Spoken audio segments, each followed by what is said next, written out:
কৃমির ডোজটা নিয়ম মাফিক খাওয়াইতে হবে। কৃমির ওষুধ খাওয়াবেন, আপনি 500 হাঁস আছে, কৃমির ওষুধ আনলেন আর পানির সাথে মিলাইয়া দিলেন, খাইয়ে ফেলাইলো, এটাতে আপনার কৃমি মুক্ত হলো না। কৃমির ওষুধটা খাওয়ানোর সিস্টেম, নিয়ম জানতে হবে। আসসালামু আলাইকুম প্রিয় দর্শক ও ভাই বোনেরা, আপনাদেরকে শুভেচ্ছা জানিয়ে শুরু করছি আজকের প্রতিবেদন। বাংলাদেশে বিভিন্ন অঞ্চলে আপনারা হাঁস পালন করে থাকেন, কিন্তু ভুলক্রমে অথবা না জানার কারণে আমরা অনেকেই হাঁস পর্যায়ক্রমে বাচ্চা থেকে শুরু করে আপনারা 2 মাস 3 মাস 4 মাস 5 মাস এবং ডিম পাড়া শুরু হয়ে যায়, কিন্তু ভুলক্রমে আপনারা কেন জানি অনেকেই কৃমির ওষুধটা খাওয়ান না। আসলে কৃমির ওষুধ যদি আমরা না খাওয়াই হাঁসকে কী ধরনের ক্ষতি হতে পারে, আর কৃমির ওষুধটা কিভাবে আমরা খাওয়াতে হবে, কৃমির ওষুধ খাওয়ানোর পরে কী ধরনের ওষুধ আপনাকে খাওয়াতে হবে, খাওয়ালে হাঁস সুস্থ থাকবে, সবল থাকবে এবং ডিম পর্যায়ে আপনার ভালো পরিমাণে ডিম পারবে, সেই জিনিসটি জানার জন্য আজকে আমরা অভিজ্ঞ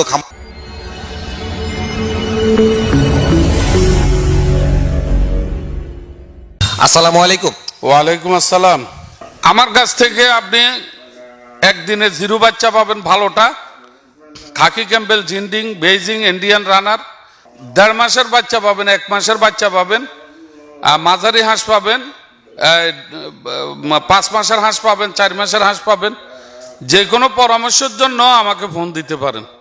অনেক জায়গায় অনেক খামারে গেলাম, যেখানে আমি অনেক জায়গায় শুনেছি বা নিজের চোখে দেখেছি যে তারা হাঁসের বাচ্চা পালন করতেছেন, একদিন থেকে শুরু করে তারা হাঁসের বাচ্চা নিচ্ছেন, নিয়ে বিভিন্ন জায়গা থেকে আপনার বহু কাস্টমার কাছে হাঁসের বাচ্চা বিক্রি করেছেন। আজকের এই প্রতিবেদনের মধ্যে যারা হাঁস পালন করেন, হাঁসের বাচ্চা পালন করতেছেন, তাদের উদ্দেশ্যে কিছু তথ্য আপনার কাছে জানতে চাইবো। আপনার বাচ্চা যখন আপনার বাসায় নিয়ে আসলেন কিনে, ধরেন রাহাতুন হাঁসের খামার থেকে আপনি হাঁসের বাচ্চা ক্রয় করে নিলেন, আপনি নিয়ে যাওয়ার পর আপনি বাসায় নিয়ে তাদেরকে খাবার দিচ্ছেন, যখন ডাক প্লেগের সময় আসলো ডাক প্লেগ করলেন, বুস্টার ডোজের সময় বুস্টার ডোজ, তেমনইভাবে কলেরা বুস্টার ডোজ সবই করলেন, কিন্তু হাঁসের বাচ্চাগুলো পর্যায়ক্রমে বড় হয়ে যাচ্ছে, তাদেরকে কৃমির ডোজ করা হয় না, বা অনেকেই অজ্ঞাতবশত বা না জানার কারণে তারা কৃমির ডোজটা করেন না। তো এই কৃমির ডোজ না করলে আসলে একজন খামারির কতটুকু ক্ষতি হতে পারে বা কতটুকু উপকার হতে পারে, আর ক্ষতি যদি হয় কি কি ধরনের ক্ষতি হতে পারে সম্ভাব্য, আপনি তো এই ব্যাপারে অনেক অভিজ্ঞতা আছে, এই জন্য আপনার কাছে আমি প্রশ্নটা একটু রাখতে চাই। জি, আমার থেকে অনেকে বাচ্চা নিচ্ছে, আজকে অনেক বছর ধরে বাচ্চা নেয়, নেওয়ার পরে আপনার বাচ্চাগুলি লালন পালন করে 3 মাস পরে অনেকের প্রশ্ন যে আমার হাঁসগুলি খায় না, আমার হাঁসগুলি ঝিমিয়ে থাকে।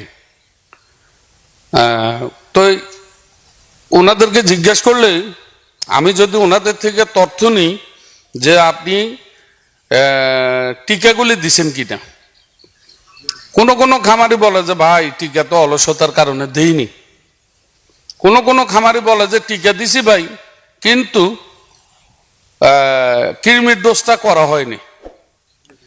কৃমির ডোজটা করা হয়নি কেন বলে, যে কিভাবে করব, কেমনে করব, কেমনে কি কোন সময় করব, কোন দিন খাওয়াবো, এ ধরনের প্রশ্ন। তখন ওনাদেরকে আমি বুঝিয়ে বলি যে আপনি বাচ্চা লালন পালন করবেন, বাচ্চাটার যখন বয়স হবে 2.5 থেকে 3 মাস, তখন আপনি কৃমির ডোজটা করতেই হবে, মাস্ট, মানে এটা করা আবশ্যক। যদি আপনি কৃমির ওষুধটা না খাওয়ান, কৃমির ডোজটা না করেন, তাহলে আপনার হাঁসটা দেখা গেছে যে ডিমের সময় হবে, ডিম পাড়বে, কিছু কিছু হাঁসে ডিম পাড়বে, কিছু কিছু হাঁস ডিম পাড়ে বন্ধ হয়ে যাবে, কিছু কিছু হাঁসে ডিমটা উৎপাদন কম দিবে। অর্থাৎ কৃমিটার ওষুধ না খাওয়াইলে, কৃমির ডোজটা না করলে আপনার যে ডিমের যে খাঁচাটা আছে ওখানে যাইয়া কৃমিটা মানে এফেক্ট করার পরে যে ওই ডিমের দানিটা, ডিমের ইয়েটার মধ্যে আঘাত করলে ডিমের প্রোডাক্টটা, উৎপাদনটা অনেক সময় ব্যাঘাত ঘটে। অনেক সময় দেখা গেছে যে হাঁসটা ডিমে পারে না, হাঁসটা ডিম কম পারে, অথবা ওই ডিমের খাঁচানা নষ্ট হয়ে গেলে আপনার হাঁসটা মারাও যায় অনেক সময়। তাহলে আমাদের এটা জানার দরকার আছে যে কৃমির ডোজটা করার জরুরিভাবে দরকার। কৃমি ডোজটা আপনি কিভাবে করবেন, করার সিস্টেম হলো যে যেমন আমরা মানুষ, আমাদেরকেও ডাক্তারকে যা বললে যে আমরা কৃমি ওষুধ খাবো, ডাক্তারে বলে দেয় যে আপনি যখন বৃষ্টি হবে দিনের বেলা তখন খাওয়াবেন, অথবা রাত্রের বেলায় আপনি ঠান্ডা অবস্থায় কৃমির ওষুধটা খাবেন। ওটা কিন্তু হাঁস, ওটা একটা প্রাণী, আমাদের মানুষের মতনই একটা প্রাণী। ওই প্রাণীটাও মনে করেন যে আপনার একটা ছোট বাচ্চা, ওটার আরো একটু মানুষ থেকে আর একটু বেশি যত্ন নিতে হবে।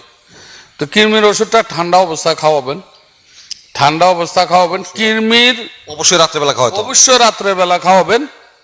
আর কথা হলো যে কৃমির ডোজটা নিয়ম মাফিক খাওয়াইতে হবে।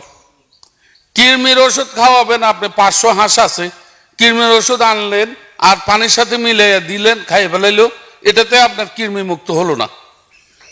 এতে আপনার কৃমির ওষুধটা খাওয়ানোর সিস্টেম, নিয়ম আপনার জানতে হবে।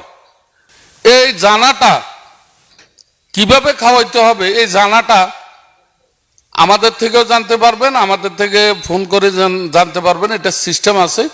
আর দ্বিতীয় কথা হলো যে আপনার কাছে পশু সম্পদ অফিস আছে, ওনাদের থেকে সিস্টেমটা জানে নেবেন কিভাবে আপনি কৃমির ডোজটা করবেন, কিভাবে আপনার একটা হাঁসকে কৃমির ওষুধ খাওয়াবেন। একটা হাঁস যেন বেশি না খায়, একটা হাঁস যেন কম না খায়, এভাবেও আপনি কৃমির ডোজটা করতে পারেন। যেমন এটার উদাহরণ দিচ্ছি আমি, আপনি কৃমির ডোজটা করবেন, 500 হাঁস আছে আপনার, 500 হাঁসকে আপনি 2 কেজি আটা নিলেন, আর পরিমাণ মতো 500 হাঁসের যে কৃমির ওষুধটা আছে এটা পানির সাথে 2 লিটার পানির সাথে মিলাইলেন, অথবা 3 লিটার পানির সাথে মিলাইলেন, মিলাইয়া ওই আটাগুলি গুলাই ফেলাইলেন। আটাগুলি গুলাইয়া এতটুকু এতটুকু করে একটা বড়ি করলেন, বড়ি গোল করে বড়ি করলেন।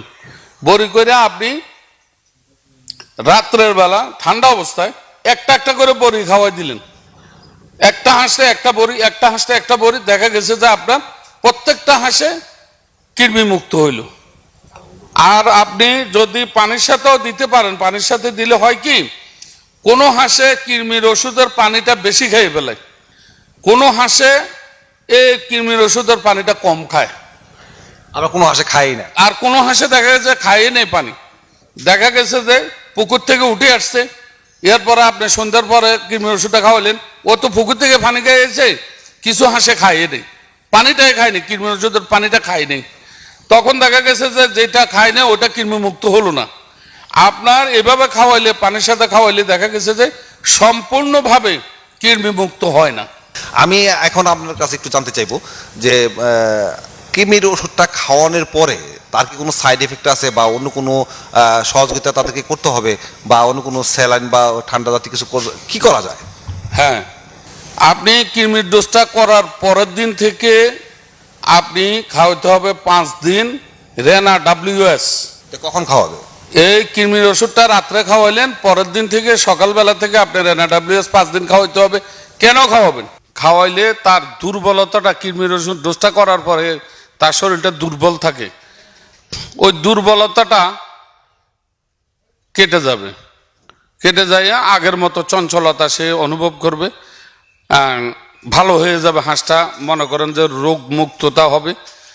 5 দিন রেনা WSটা খাওয়ানোর পরে 5 দিন পরে লিভার টনিক খাওয়াইতে হবে 5 থেকে 7 দিন।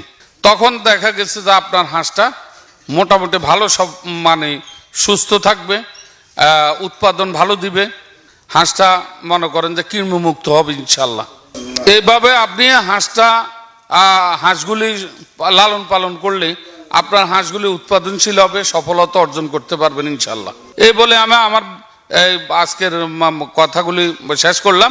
আপনারা সবাই আমার জন্য দোয়া করবেন, আমি আপনাদের জন্য দোয়া করি, এবং আপনারা সফলতা অর্জন করেন, এটাই আমার কাম্য। আজকে এ পর্যন্ত, আসসালামু আলাইকুম।